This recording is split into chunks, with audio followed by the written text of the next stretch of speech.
Hello everybody, so the first thing I'm going to say today is I got new fish. I got 5 of these blue-green chromis. Obviously the blue light's kind of hard to film, but you see them pretty well enough, so. Everybody else that I had previously is doing exactly the same as last week.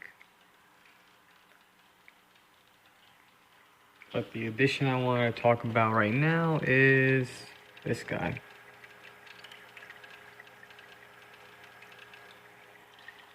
So that rock flower anemone is going to be the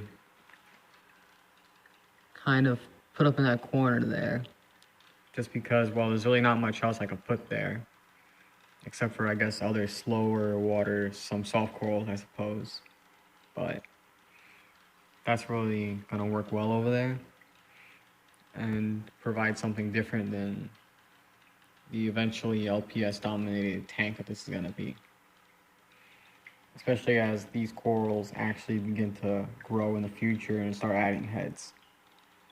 That one spot there is going to be left alone for now. What I'm going to put up there, I have no clue.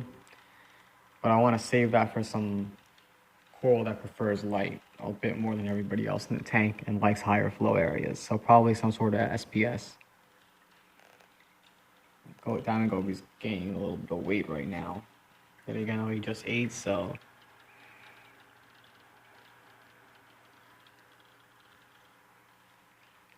Now, as for the chromis, they are prone to killing each other off, that people have seen in other tanks, kind of like anthias. Yet again, though, with anthias, it has been kind of eliminated through either having a lot of them or feeding them heavily. Now, obviously, since I can't afford to put in 11 or so, and I really don't have a huge tank,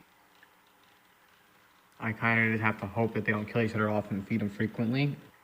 Although most of the scenarios tend to happen when you introduce them where there's no other fish bigger than them. Of which, of course, these fish right now are the smallest fish in the tank. Where there's almost no hiding spots. Of course, there's plenty of room to hide in my tank. And where they're really underfed. In tanks where they're underfed, they almost always seem to pick each other off eventually. In tanks where they're fed very well, it's kind of the opposite. They tend to almost never fight. Plus, I think a diamond goby could benefit from a bit more food too, so. He hasn't been gaining weight, but at the rate I would like, but he has been gaining weight. He's just not a very fat fish. I would love it if this torch coral and the frog spawn and the candy cane dunking could really start adding a couple heads, start taking up some more space, so I kind of know where they're going to start to grow, so I know where to start adding stuff in the future. So I would eventually like to turn this rock into a torch coral rock, but I really want to see where this one's going to start growing before I think about adding a golden torch somewhere further down here, maybe in this region. That frog spawn's going to be the only frog spawn I'm going to add, and probably the only non-torch coral Euphilia. It's going to probably just stay up on that rock.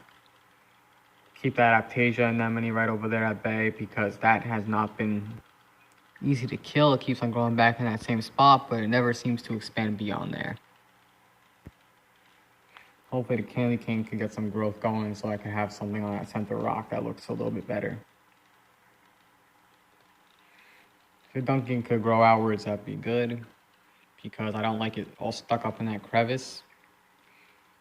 If it could grow out of that a little bit, that'd be great. 2 clowns are doing good. They've grown quite a bit since I got them, so I have no doubt that they're just going to do great for the rest of their lives in this tank. And that's it with them. The wrasse is about the same as the clowns. It's been doing well. I just want the goby to start gaining some fat, but we'll see how that keeps on going from here on out. The chromis, though, I mean, due to their small size, I initially thought that they might not all make it, but they're all swimming together. They're all doing well. They're really not showing any signs of heavily picking at each other.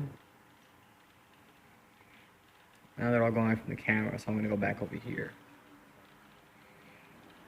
But as those chromis kind of grow out, that's really where I start to see whether or not they're gonna make it in the long run.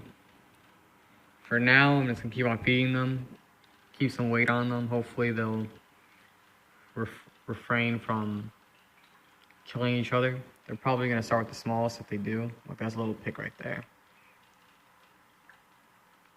They're gonna certainly be picking at each other as any open water group of fish would to establish their hierarchy. But hopefully they won't kill each other.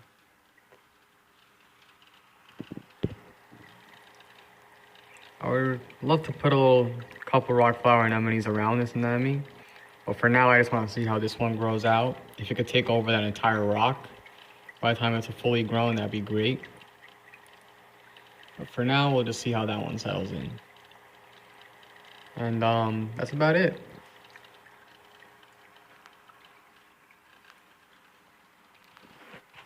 See you guys in the next one.